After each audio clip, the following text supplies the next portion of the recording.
All right, we're going to go ahead and get started. Thank you so much for joining us today for supporting students with visual impairments learning at home.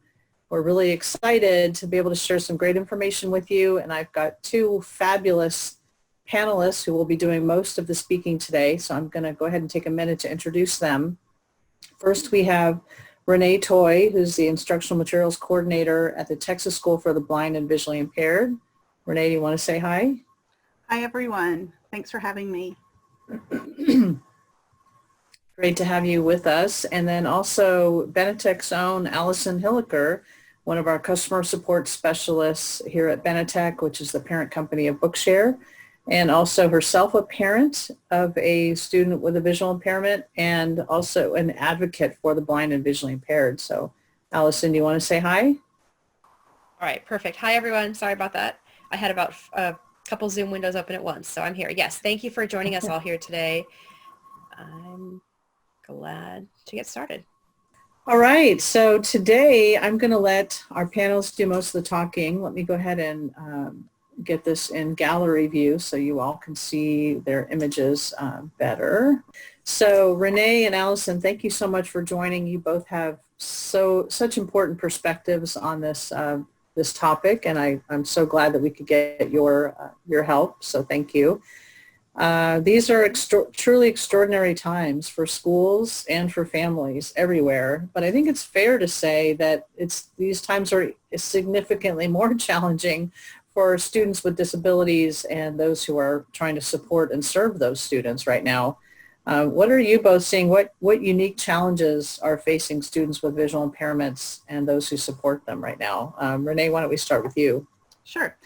Right now, one of the biggest struggles is ensuring that all the classroom materials on Google or whatever platform, or Google Drive or whatever the school districts are using, to make sure that the materials are accessible for our student population. So right now that's a big challenge. We have, parents have definitely had to become much more involved in their students' learning, especially with the younger students. And, right now our state library, we're part of the Talking Book program, they're not sending out materials. And so, Braille materials are limited. They're not sending out cartridges or large print materials. So that's an issue as well. And teachers are struggling to figure out how to teach certain skills to their students remotely. I think about one of our elementary teachers who's working on trying to teach abacus skills to her second grade students. So things like that are big issues that we see right now. Great. Allison, what are you seeing and hearing out there? A lot of parents are hearing different things from different districts. It varies widely from not just from state to state, but from district to district, and sometimes even then from school to school. Some folks are having an excellent experience. Some are having a terrible experience. Most are kind of in the middle of the road where some things are working well and some things aren't. The biggest sticking points seem to be, one, if a school is using some type of software for distance learning that is inaccessible or dubiously accessible, or two, the student may not have the materials or tech to access the materials. They may not have Braille or a magnifier or their other like note taker or access software for their device to make their curriculum accessible. And then the third thing I'm hearing is that some districts are not providing services at all because the districts are referring to distance learning as voluntary. And when they say voluntary, it's kind of left up in the air as to what that actually means in terms of access for students with special needs. So it's kind of a bit of a mixture. Wow, yeah, that was actually a very good summary of all of the different things that we've been hearing out there, and it's got to be frustrating. What do you think families of students with visual impairments are feeling right about now?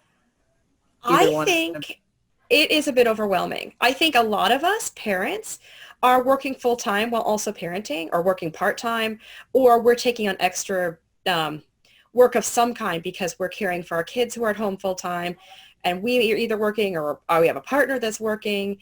Maybe we're taking care of other family members in addition to kids. And I think that on top of juggling teaching your kids at home and then trying to be your child's access to the curriculum when other access isn't available, and you're coordinating with the different teachers and different specialists, trying to make sure the tech is set up, that it does in fact work with your child's software, it just becomes a lot. And so I think parents, the main adjective I'd use to describe it would be overwhelmed, because there's a lot of moving parts. I agree. That's true on our end too. We have a lot of materials we are able to send home. Some parents are better equipped and better, in a better position to be able to deal with it. And some parents have asked teachers, stop sending so much stuff, so much work home. I think we need to definitely listen to them. They're at home, like Allison said, working themselves, trying to, make snacks and breakfast for their kids, and still work and deal with their children and all of their schoolwork as well. So.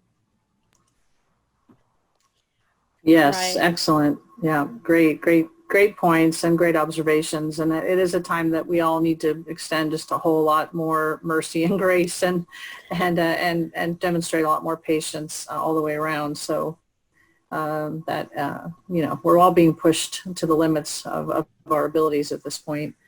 Let's talk about some solutions. So where can students with visual impairments get materials that will work better for them than printed text? Let's say materials in audio and large print, et cetera. Renee, do you want to start? Sure. I do want to say, when our school realized that we were going to be closed for an undetermined amount of time, we were actually able, before our state closed everything down, we were able to send devices home for kids. We mailed Braille notes, we mailed iPads, Victor readers, streams, calendar systems, Braille books, all sorts of things we were able to mail, so students at least had devices so they could access their curriculum, their schoolwork, and that sort of thing. And so that was really fortunate. So yes, right now I think in some respects we're very fortunate because of the ease of access of digital files. Bookshare is probably the biggest godsend right now. Our students, most of our students are registered for Bookshare and use it. And so I've gone in and assigned a ton of books to different kids so they have some choices and what they would like to read. As a school librarian, I try to advocate choice, and yet still, I realize they need access to, the Scarlet Letter or other type of books for their English classes. But there are a lot of other resources available. Bookshare is probably my favorite because of the sheer amount of books and file formats that their books are available in. Also, they're very timely, so students can get the latest, greatest book right when it's published, or at least before this COVID-19, they could get the book the same day it was published, and I think that's a great thing for kids. But the Texas Talking Book Program, or I realize that there are people from all over the country, whatever your local talking book program is, if you already have students registered, then they're eligible, for a BARD account for Braille and audio reading download. So if you don't, like our state library is pretty closed down, but students still have access to BARD mobile, so they can download books on their phone. You can access the books on a Kindle. This is like a $49 Kindle. You don't have to have a $1,000 phone to do it. Or if, students have their talking book player from the National Library Service, you can get these blank cartridges from APH, And so I brought home all my recording materials so I could put books on these cartridges. They're essentially just a 4 gigabyte USB drive, but it requires a special cable that was about $4 from Amazon. And so I have sent a cartridge full of books to a variety of students so they have some fun reading. Learning Ally is another great resource. So I encourage, and Learning Ally, just like Bookshare, they're making all the materials a lot easier to access right now. Here in Texas, K through 12 students get a Learning Ally account, everyone who's eligible, of course, for free. And I guess it maybe varies from state to state, but right now through August, they're making their materials free for school districts. And if you can't go through your school district, you can still go in and create an account. And I think there's a small fee, but I read last night, they're not turning anyone away. There's a fee waiver. You may have to jump through some hoops, but Learning Ally is a really wonderful choice to access books, textbooks, but also books for leisure as well. And all their audiobooks are produced to meet all the accessibility standards for students with disabilities. And so, students can navigate the books through a specific chapter, or they can set multiple bookmarks and that sort of thing. So also, still think about your public library. That's a great place to get books. And I'm sure that's going to vary from, city to city, but take a look. I think a lot of places are easing their restrictions. So, you can access audiobooks and digital books and all sorts of wonderful materials from your public library. Sync YA is a free audiobook program that happens every year where the books are for teens, but you can they're free for I think 13 weeks. And it starts at the end of April, so you can get free books, and it's on the Sora platform, which is part of Overdrive. So that's a great way. 2 free audiobooks, and you can keep them forever. You never have to turn them back in. I still have some from a few years ago. Let's see. And then there's just a wealth of free resources that some may or may not be accessible. There's too much for me to even go in and figure out which is and which isn't, but all the ones I've talked about are definitely pretty accessible. Audible right now, audible.com, they've made a lot of their books free for kids, the kids books, middle grade and young adult. So not all of them, but a lot of them are free. So that's a wonderful resource. Kids at our school really like Audible a lot.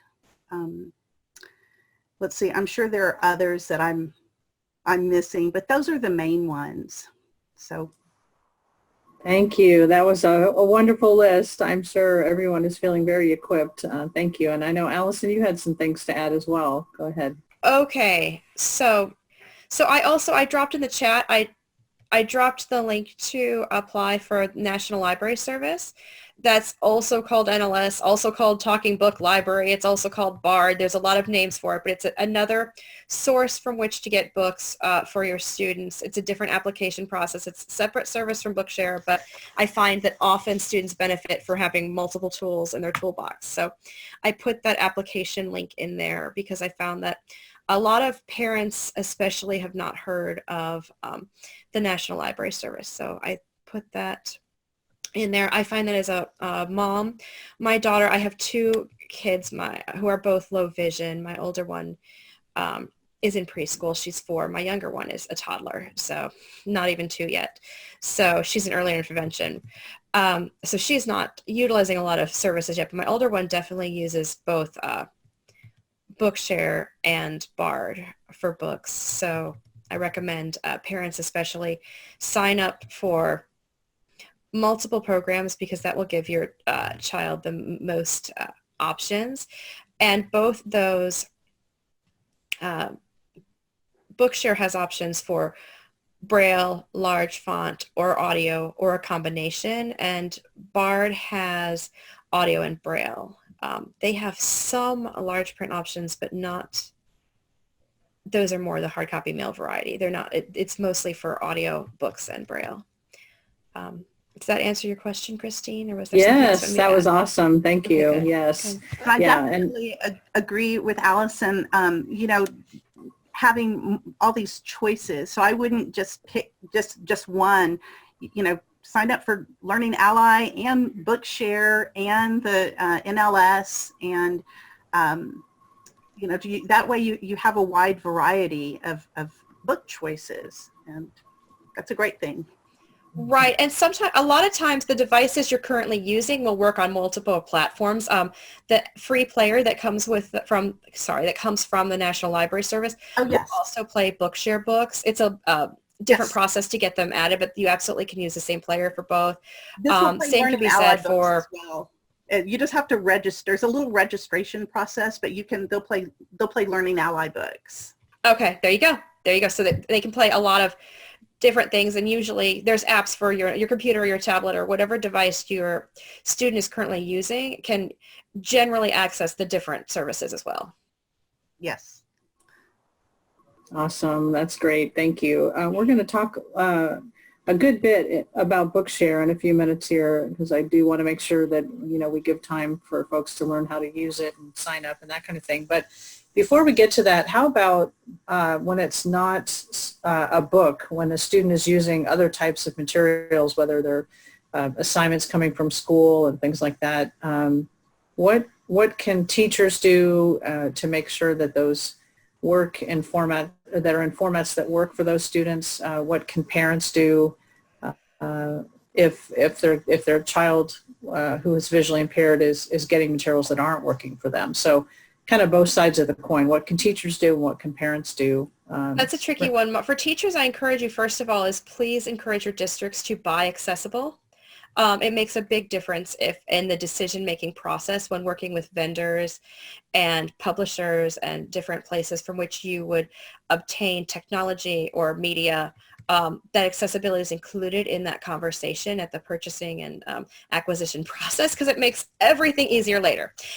That said, since we're here, a lot of times it comes down to you may need to scan. There's various OCR programs. Sometimes there's apps.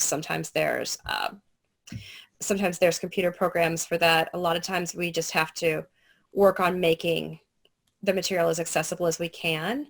I heard it once said by a teacher of the visually impaired that her most helpful piece of assistive technology was typing skills, which is both a mixed blessing, right? I mean, it's good and bad, because in some ways, yes, that is something most of us already have. And if you can do that, you can ultimately retype something. The downside, of course, is that's a lot of extra work, and we're hoping not to have to do that. But I thought that was an interesting tidbit that I had learned from a TBI colleague, that sometimes that is in some ways our most high-tech and low-tech option.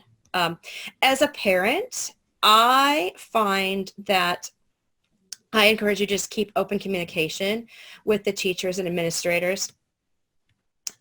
Just say, if something isn't accessible to your child, you don't have to, the conversation doesn't have to end. It doesn't mean you will have to read it to them. It doesn't mean that they just won't have to participate. Keep dialoguing, keep asking. I find that much of the time, my daughter's teachers don't realize when something isn't accessible. And if I ask them, they will work on an alternative. In our early days of distance learning, our daughter's classroom teacher, she's in a gen ed public preschool where she gets vision services. And so her classroom teacher emailed out to parents 8 completely inaccessible printables. They were basically pictures of things the teacher wanted parents to print out or look at with their child.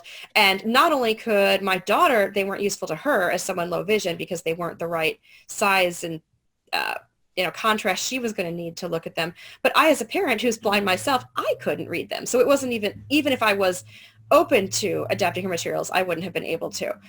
But I talked to the classroom teacher. I talked to the teacher of the visually impaired. I talked to someone from our special ed team, and we worked together to devise a solution that did work for us. So I had to remind myself that it wasn't that they were trying to keep things inaccessible for my daughter. It was that they simply didn't understand what I could read with the computer and what I couldn't, and what things could be enlarged for my daughter and what couldn't, and things like that. So sometimes it's just a matter of explaining what is working. Great. Renee, you have some things to add? That was excellent. Mainly just, I would keep touch base with your students' VI teachers for sure, but also, the regular classroom teachers. Now, more than ever, it seems like it's time that accessibility has come to the forefront, and it's, I think people can definitely see now more than ever why it's so important to just go ahead and create your documents to make them accessible, to everyone. It's just, it's just best practice. And so now it seems like a good time. And I think you're right. It's not, people are well-meaning, but they just don't realize, but they need to.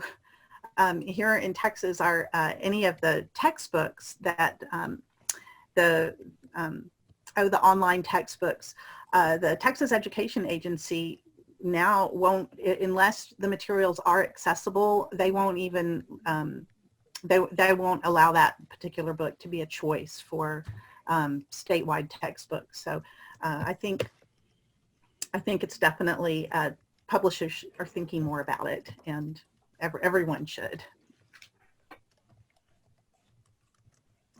Yes, I believe you're right. I think that there is a greater awareness than ever before of the importance of making materials available in a wide variety of formats, and the need for that, and actually the benefit for all students, not just those with print-related challenges. Oftentimes these features that are built into books are beneficial to everyone.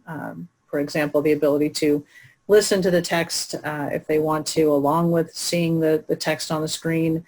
For many students can help with their comprehension, help with processing the information. So lots of benefits there. And we at Benetech have been working with publishers to guide them actually in how to make their materials accessible from the beginning, what we call born accessible, so that when districts purchase them, they will have a guarantee that those materials will be accessible. And I'll send out some information after the webinar on the Global Certified Accessible program that we're running, where we're working with publishers to guide them in how to make their materials accessible, as well as on some tips that teachers can pass on to people in their districts who are purchasing materials to know even what to ask for to make sure that materials are accessible. I would like to, jump quickly to Bookshare and just talk briefly about it, and then we do have lots of questions coming in, so I want to make sure we're allowing enough time for questions. So Bookshare is an ebook library for people who read differently because of something like a visual impairment or dyslexia, or a physical disability that limits their ability to read printed text in the way that someone would who didn't have any of those barriers. And there are two types of accounts for Bookshare: an organizational account, which is what schools typically register for, and then an individual account. So Allison, you field questions about Bookshare all day long, so maybe you can talk a little bit about the best way for students to get signed up for Bookshare if they're not already. And I should mention that Bookshare is free for students. It's funded by the U.S. It's free for all qualified students, funded by the U.S. Department of Ed, Office of Special Education Programs. So it's free for qualified students all across the country. And the collection has approaching 850,000 titles now that can be read in a wide variety of formats and devices. So on a wide variety of devices. Okay, Allison, you're unmuted. Go ahead. So there's a couple of ways to sign up for Bookshare. I'm going to try to demystify the process. So if your school or your district already has a Bookshare account, one of the easiest ways is to have your school add a student or your child to their Bookshare account, and then they can generate an individual membership that you can use at home. and that membership is still linked to the school. So essentially the teacher can share books with you and your child can get their own books. That is the ideal world scenario. Mm-hmm. So you'd actually have the teacher add your student to their account as a member. Then there's 2 different ways they can generate the individual membership. One of the easiest is, and this is what I did for my younger daughter, actually, even though she's really, really young and only in early intervention and doesn't have a lot of need for Bookshare. When things were closing down, I went this route because I wanted to make sure she had it just in case we needed Bookshare, is I had someone from our local organization for blind children add her to their account. Then they created a username and password for her, and they emailed that username and password to me. Then I was able to log in to her account using the login they gave me. And inside the account then, that creates what we call an organizational access account, or sometimes it's called a school account. But essentially it's a limited access to Bookshare where the student can only access books that the teacher has assigned to them or downloaded for them. And that will work for many students. But what I wanted to do is make sure that we had independent access to books. So we could actually, inside that school created account, there was an option that says read more for free. And when you're logged into your account on the My Bookshare page, if you're logged into a student account, that's usually in green. That's how people tend to find it. It says read more for free. When you select that option, on the next page is an option that says sign up. And there's an online form that you'll see that's partially filled. And what's nice about that is that copies over the proof of disability, the school, the grade level, all the information that's already in the organizational account. It copies it to the individual account that you as a parent can create, or a teacher could help a student do this process if you'd do it for the student if that was more efficient.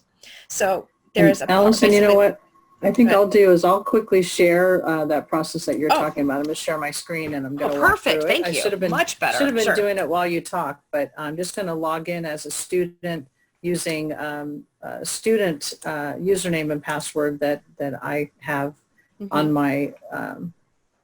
As a teacher, I've added this student to my organizational account. I've assigned a username and password. The student then can log in using that username and password. So they've logged in. I've logged in as that student to Bookshare. And there are actually 2 ways to access what Allison's talking about. One is on the left, it says upgrade to an individual membership. And then another is the green box Allison referred to, read more for free. And then that takes you to, either of those take you to this page that explain about the individual membership. And there's a link that says sign up. And then the student information is already pre-populated on this form, but then the parent adds information, and the student then adds a username, which has to be an actual email address now. And this is the email address, this is the username and the password that the student will use to log in from here on out whenever they log into Bookshare. But teachers have the ability to help students reset this information if for some reason they have forgotten it or lose it, which we know often happens. So that's the process that she's describing. Right.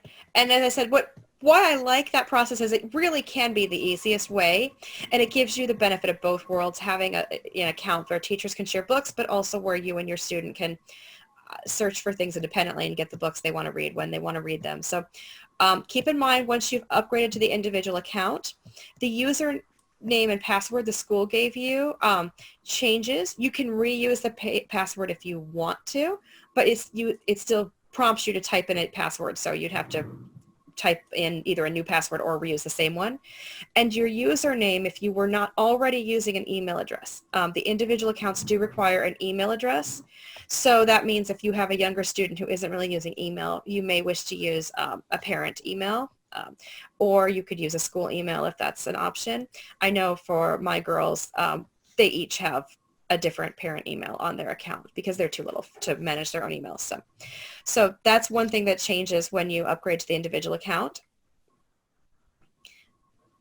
Yep, thank you. And you were going to talk about the other way that parents can sign up students if they don't want to go through the school. So if for some reason you're not able to go through the school, either you're not connected with a school right now, or your school isn't sure how to get started, and you're not you just aren't able to go through that route, you can sign up on your own. This is the thing that is important for parents to realize is you do not have to go through a school to get a Bookshare account. I have to say with my older daughter, I did not go through a school because at the time, the agency we were connected with did not really use Bookshare. So in that case, you go to bookshare.org and you select sign up. And there's two options. The one you want is called individual because that's for, your child. You're not part of a organization. So when you sign up and you select individual, then it just asks you to create an account where, you're using your email, your password, basic questions like that. And you can set up the account independently. You are still required to provide proof of disability. But there again, that doesn't necessarily have to be done through a school or through your school. You can verify if your child's already a member of National Library Service or Learning Ally. We have a form on our site to copy the proof over from those organizations. If you have access to someone with a medical background, like your child's doctor or specialist or therapist, they can also sign our proof of disability form. Or if you're working with somebody with a special education background who's outside of your school in another context, that would also work. And because of the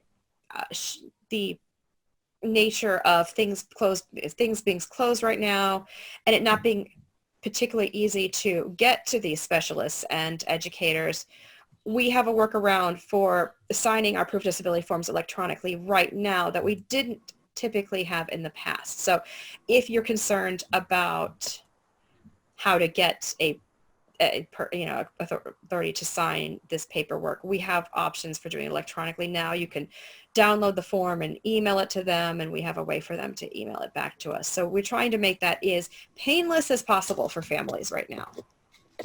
Excellent. Yes. Thank you, Allison. And I have up on the screen the Help Center article called How Do I Submit Proof of Disability Remotely? So after someone signs up for Bookshare, they will be prompted to print a proof of disability form. And in the past, typically we'd have that, physically signed by what the law calls a competent authority, someone who can attest to this person's disability. However, given the current circumstances, we have made this workaround, as Allison said. So it's all explained on here in the student's actual Bookshare account. In the My Bookshare page, they'll see the disability form, and when they go to print it, a lot of the information is going to be pre-populated for them, like their name and their disability type and that kind of thing. There are some other fields that need to be completed, and they can actually be completed digitally because it's a form. It's basically a digital form that that the parent or the student can complete the fields, using digital tools, just typing into it. And then rather than printing it and putting a physical signature on it, we're giving the competent authority the opportunity here to email us the form that's completed except for the signature, and just basically reiterate what they're signing to, what they're attesting to in the body of the email. And we're accepting that as signature temporarily while everyone is working and learning remotely and not getting a lot of access to things like printers and right. And just scanners. And just to clarify too, because there was a question in the chat, and also just to clarify, because I realized I wasn't explaining it fully, when you are doing an individual membership, whether you are whether you are upgrading from an organizational membership, or if you are working outside of a school and independently starting up an individual account, either option, it's still free as long as your child or your student is a student of some kind in the U.S. The Bookshare membership is still free regardless of how you've signed up. So I wanted to clarify that for everyone. Thank you. Yes, great point. And we do get that question all the time. So Bookshare is free for all qualified students, whether they're accessing it through school or individually. So great point. I'm going to go ahead and jump to some of the questions in the Q&A because we're running out of time, and I want to make sure we can get to at least some of these. And if your question isn't addressed, we'll do our best to address it after the webinar and some follow-up information. There was a question actually about how I did adapt my daughter's preschool, all the printables we got, the accessible printables. I saw that in the Q&A. Go for it. And I was going to say, we did a mix of things. the teacher of the visually impaired and one of the other staff actually ended up typing out a lot of them. Some of them they scanned, some of them they actually typed, because some of them were pictures that required some description. So they actually emailed us the more accessible versions, and I was able to read them then, since my daughter's, she's a preschooler, so she's not reading yet. She's a Braille learner, but she's not reading yet. So we made them accessible so that I could present them to her and read them to her, and I was able to show her the pictures, what she could see of the pictures, and then I could also describe them to her, so she had both things. And that pretty much summed it up. I will say the further we've gone into distance learning, I found that the teacher is using fewer email printable materials and more just giving parents suggestions of activities to do, which I kind of prefer, but I don't know if that has anything to do with accessibility or if it's just the nature of how we kind of evolved in our understanding of what preschoolers need during distance learning time. So hopefully that answers your question. A lot of what they're doing is really just sending parent activity suggestions. I do know they sent a website to Epic, which is an ebook site that, as far as I can tell, is not accessible. And that's the ebook site that the district is giving parents free access to. And so I didn't mind so much because we were already using Bookshare. But if anyone is in a district that is using Epic, your mileage may vary in terms of accessibility. Okay, great points.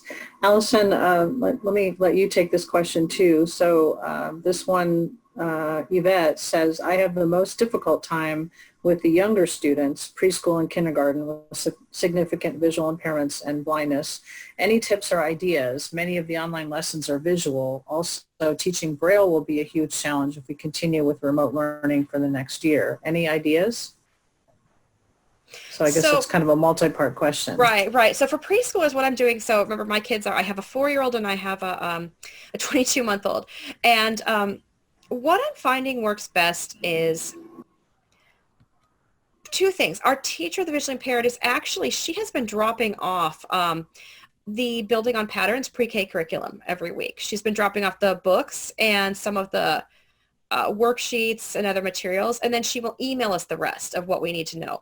Basically, she emails us the parent instructions, and then she also drops in our mailbox the actual hard copy materials that we need. So every week we're getting new materials that way, because we're working through Building on Patterns. For those who don't know, it's basically a curriculum for teaching Braille to students, and we have the pre-K version, and it's got different lessons and activities. So that is probably a recommendation. Sometimes with early learners, they're going to need physical materials. It's not the most convenient when social distancing, but to any extent that it's possible, I recommend it. If you can't personally drop off on the porch yourself, then a way of maybe sending them through the mail or another option is going to be worth doing, because I think hands-on for all kids is very important, especially during early childhood, but particularly for students who are blind and low vision. So we're doing that. I also found that our classroom teacher has been emailing parents activities of what to do with kids. She'll say, okay, this week we're going to be talking about plants, and see if you can go around your backyard and find things that start with a B sound or a buzz sound. And she sends us a lot of activities like that are interactive and require kids to move and touch and experience things. And there again, the thing I find most exciting about this is the things that are best for early learners in general are often the most accessible to students who are blind and low vision. So that's what I keep encouraging the teachers I work with to remember, is that making sure things are experiential and hands-on to the extent possible during this time is going to benefit all your students. And I think once I had that conversation with the classroom teacher, I think it kind of opened up her thinking in terms of what things she really wanted her students working on. We do a Google Meet session with her classmates, the Gen Ed class, once a week. That's been a mixed thing. I have to say Google Meet is not the best screen size for a low vision kid. Actually, for myself, it was screen reader accessible enough if I used the browser rather than the iPhone app. So it was accessible to set up, but actually the screen size was not great for my kiddo, although we made it work. So there again, your experiences may vary there. but I think to the extent that you can do some interaction, screen size or no, being able to talk to and interact with students is also helpful. That honestly, those are what I suggest, because you're right. Unfortunately, a lot of the online learning, the educational apps, etc., are not accessible, particularly for our early learners, which I think is actually really very sad. There are several, the Ballyland, it's actually Bollyland, sorry, I say it wrong, apps for learning on iOS. They have some great accessible learning materials for kids, especially. My 4-year-old is learning to type using the Bollyland typing app for Windows right now. So there are definitely some apps that are accessible, but there's fewer of them than I would prefer there to be, and I'm sure you all would agree. Yeah. So Alice, can you spell that app? Sure. It's Ballyland, all one word. I can type it in the chat too, probably. Awesome. They Thank have you. if you type that into your into a Google search, several items will pop up. We're using the Windows version for learning keyboarding because she's learning to type right now. But they also have apps for iPad and iPhone that teach like voiceover gestures to little kids in a fun way with characters and noises, which the little ones seem to like. Oh, great. Thank you. And Renee, there was Objective Ed is a company that's doing some accessible iPad lessons for kids. We've not used it yet, but I know our district is signed up for those. I would also encourage districts to look into that if you've not yet tried it. That's typically done on the school level, but parents who are homeschooling, I've also found, can sign up for Objective Ed as well. They are free right now. They're not typically, but they are during the pandemic. Great. That's super. Typing Thank Club. you. Thank you, Vicki. That was the one I couldn't remember the name of. Typing Club is another accessible program for kids learning to type. Awesome. Perfect. Thank you so much. Those are great resources. And actually, we had a similar question about providing materials for math and science subjects to kids with visual impairments, especially who are learning remotely. So Renee, can you address that one? A little bit, yes. Well, I just found out this morning our science teacher, she teaches middle and high school science, and she came up with a lot of science experiments that got mailed out yesterday morning with Braille, directions in Braille, just how to do different science experiments at home. And she already received, I guess they shipped so quickly. Last night, one of our students who lives in Houston already received hers, and she was so excited. So things, those hands-on type activities, even for the older kids, I was really happy and discouraged teachers to not send home their big science textbooks, all 50 volumes of their environmental science book, but to come up with more creative, just different ways to teach the curriculum. And so I think that sort of thing, hands-on, not just for preschool, those older kids really like it too. And I know you asked about math, but I'm going to say a shout out to our art teacher who sent out dozens of weaving kits. And so the kids received those in the mail, and they were able to do some really cool weaving. So I'm starting to see pictures on social media from our superintendent of the finished projects. And so how fun is that for kids to get science experiments in the mail and weaving kits versus worksheets that they can't have access to, and are really, is that the best way to teach? Just saying. So I think math is probably similar. It seems like you could do lots of things remotely with math. I can't speak to the higher level math because I don't do higher level the high school math, but I know our teachers are teaching remotely. Let's see, a couple other questions here.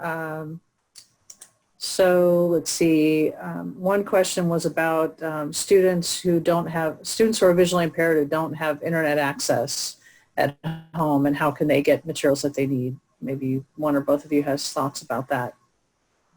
Well, I know that our school has mailed hotspots or I don't know if is that the right term, but just affordable internet access to our students who don't have that at home. And so that's how we're dealing with it at our school. I know in the past, like different public libraries, you could check out that sort of thing because that really is a barrier. It's a huge barrier for students who don't have. I think a lot of wireless carriers may even be offering free. There's a lot of free stuff now for limited time, but still.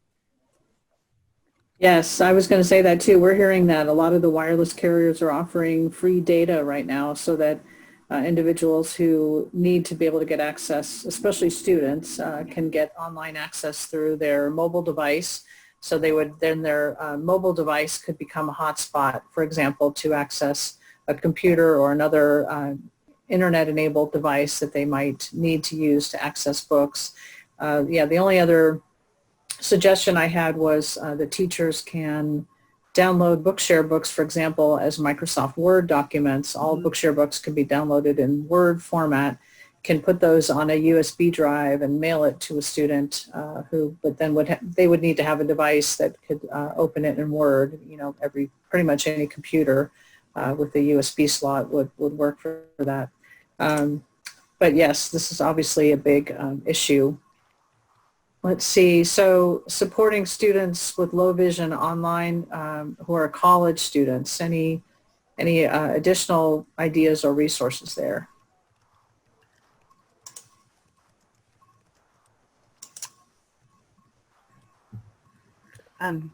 Sorry, I'm not sure that I didn't really think that much about our college students, but I'm sure they're having a lot of the same issues. And I did read recently about a professor who said he had some of his college students they were writing their papers using their phone, and it's pretty dire for I think a lot of for a lot of kids. It's not just for everyone out there. So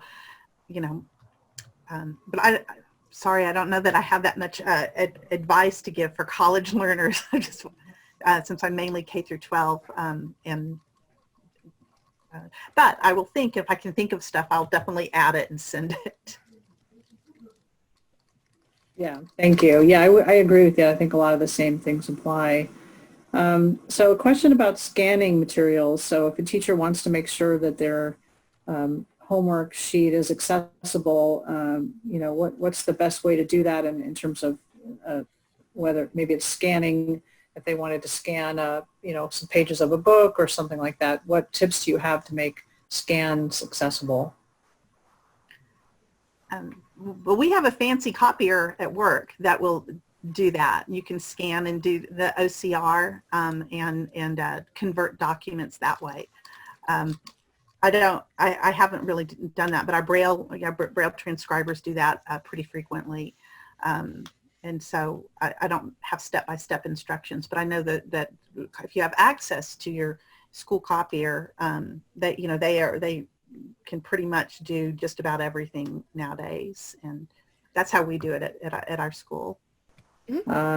Okay, so let's see.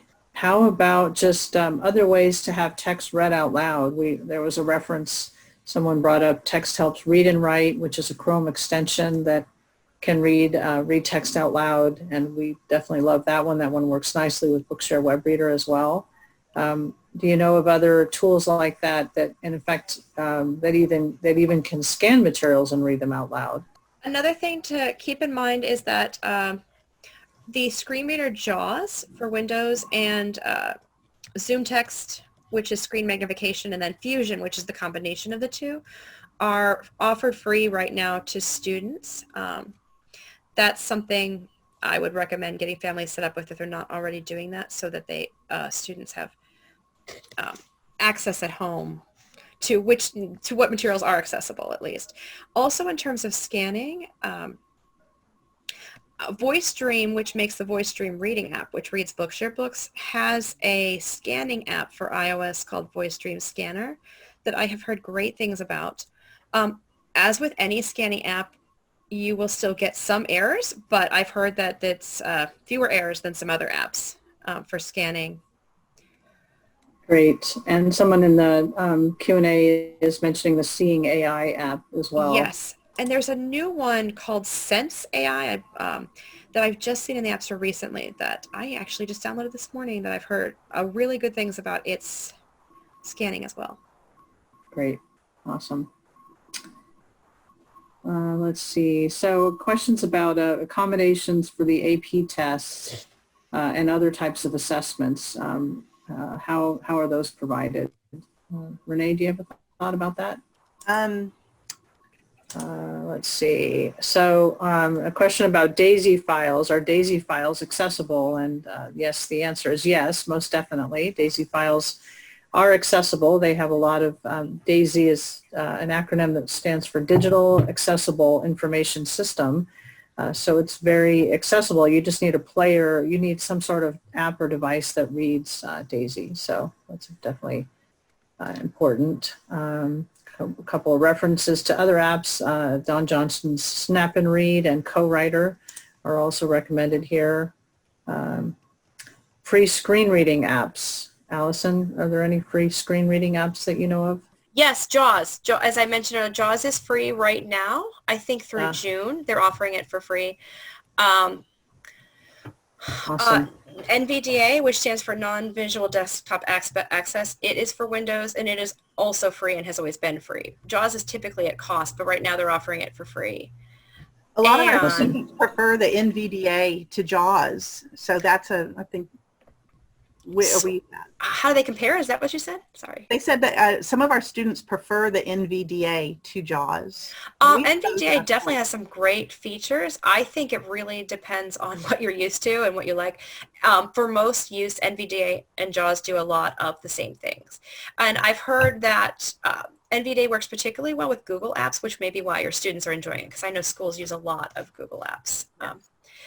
Narrator is also, that's the built-in screen reader on Windows. It has a reputation for not being very good, but I will say in the past several years, Microsoft has put some real effort into making it better and more viable. So if you are interested in playing around with that, that is also already on all PCs. On your Mac and iOS platforms, VoiceOver is an option on both. On a Mac, you toggle VoiceOver on and off with Command F5. On iOS, it's in your settings under accessibility. The option is called VoiceOver. You can toggle it on and off. That's the Apple built-in screen reader options. On Android, your screen reader is called Talkback, which can also be enabled under accessibility. That's true for Android phones and tablets. And on a Kindle, the screen reader is called Voice View, which there again can be enabled under settings. There's also a gesture to enable on Android and Kindles, but typically, I don't remember the gesture, and it is either way you can turn it on under settings, under accessibility. So basically all your platforms have at least some free screen reading option. Also keep in mind things like Snap and Read can be great, but they are not full screen readers.